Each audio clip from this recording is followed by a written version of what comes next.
We're gonna make fresh pasta in the office. We gotta do some maximum work for minimal improvement. Now the reason why I'm making fresh pasta is because I just found something in the office that is like amazing at cutting your pasta. Like amazing. I'm kind of forcing this one in.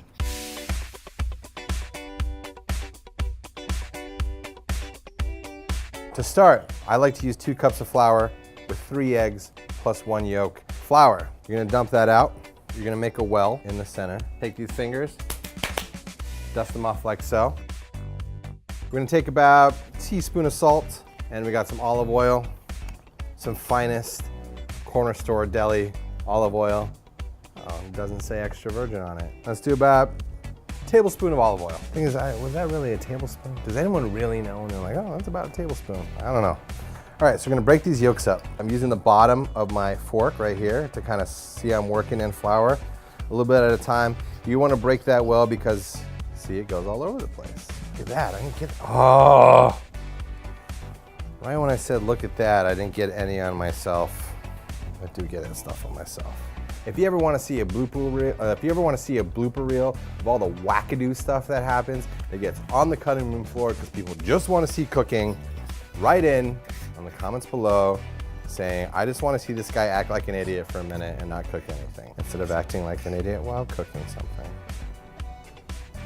We're just going to almost start the kneading process. How do you know when it's ready to go? Well, this skin on the back of your hand has a very specific feel to it, a very specific smoothness.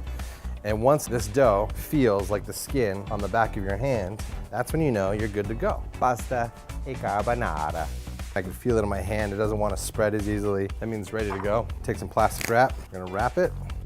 And we're gonna take this and we're gonna let it rest in the fridge at least a half an hour. But through the magic of video, once rested, like magic, here's the one that's already done. We're gonna make pasta carbonara. But what does carbonara need? It needs pork products. We have bacon. Now I know some of you are like, why is it using guanciale? Because bacon's what they had down at the corner store. All these ingredients I'm buying from right outside this office, and we don't have a place that sells guanciale within a block of here. So we're gonna use bacon. I'm gonna take this bacon, I'm gonna put it in my toaster oven, 400 degrees. Boom, let it go. But now, let's work with the dough. Pasta's rested. We're gonna release it from its cage. And let's divide this dough up. We're gonna take 1/4 of it and we're gonna roll it out. Now, offices don't have rolling pins. Sometimes people are like, use a wine bottle. Well, you gotta find the person who has the wine bottle on her desk. Her name is Nancy. It's always Nancy. But I don't have that, so I'm gonna use this complimentary water bottle. Flour the outside of this up. Let's roll this out into something that will begin to almost resemble a noodle. Now remember, this is office edition, so I'm not using a machine to do this. Because a lot of you say, I can't afford all this machinery, I'm not gonna do this with a sous vide machine, I'm not gonna spend 2 hours carving aluminum dangerously to make something out of my grill. Well, this is all stuff that is in our beautiful office. So you got my initial roll done. Let's fold it back up and just like feeding it through the machine, do it one more time.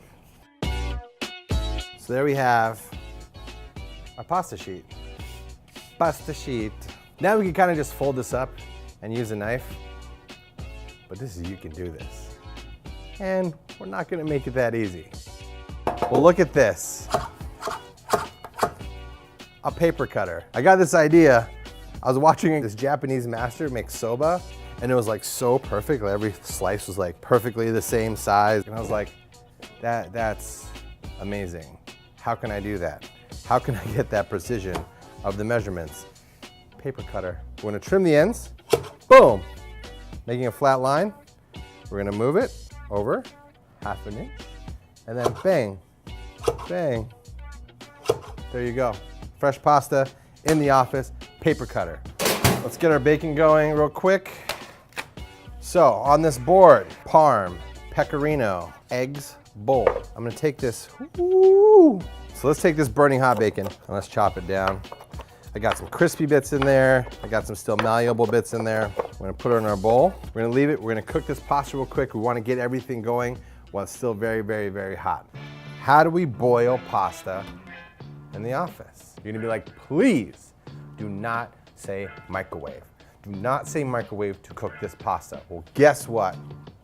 We're not using a microwave. We're gonna use our friend, the Office tea kettle.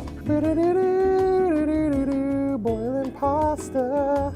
There's our boiling water. We're gonna season it. Fresh pasta cooks in a very quick amount of time. The starch that is released into the water by the pasta, by the excess bench flour and stuff like that, is gonna help smoothen out the sauce and make it more viscous.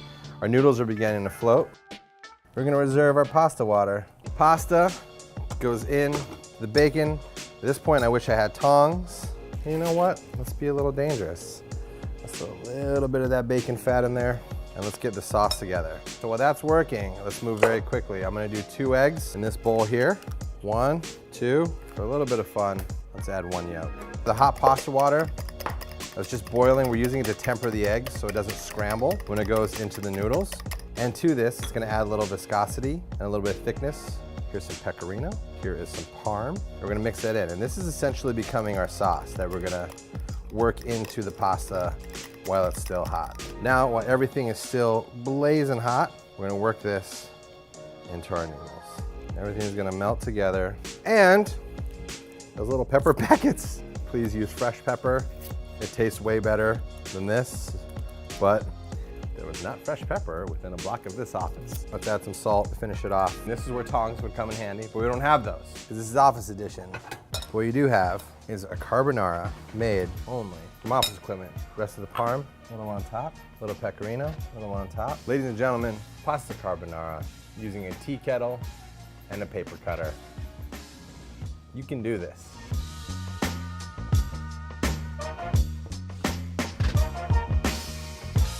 To learn how to misuse more of your stuff at work, click here. Browns, I like it strong. Strong like bull. Coffee.